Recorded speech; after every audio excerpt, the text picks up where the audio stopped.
एक काम करायला इतकं बोरिंग वाटतं ना, ते काय ते तुम्हाला पुढे सांगते. त्याच्या अगोदर ना रात्री साबुदाणा भिजत घातलेला होता, तर एकदम छान असं फुललेलं साबुदाणा वडा बनवायचे होते. तर सकाळी नाश्त्यामध्ये ना छान असं साबुदाणा वडा बनवलेला, तर एकदम छान टम्म फुगलेला साबुदाणा वडा झालेला. त्याच्याबरोबर ओल्या नारळाची चटणी बनवलेली. नाश्ता वगैरे झाल्यानंतर ना सगळ्यात बोरिंग काम म्हणजे हे भाज्या वेगवेगळ्या करून ना डब्यामध्ये व्यवस्थित भरून ठेवणे.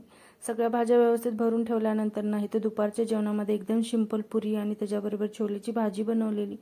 जेवण वगैरे झाल्यानंतर ना इथं मला बुंदीचे लाडू बनवायचे होते, तर बुंदी पाडून घेतली. त्याच्यानंतर छान असा पाक पण बनवून घेतलेला. तर बुंदीमध्ये ना थोडं पाक घालून व्यवस्थित मिक्स करून ना झाकून ठेवलं आणि त्याच्यानंतर मग लाडू बनवून घेतले. एकदम छान असे लाडू झालेले.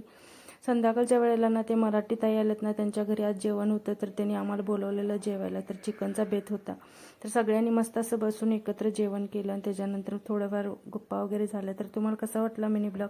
आवडला असेल तर लाईक, शेअर आणि सबस्क्राईब करा.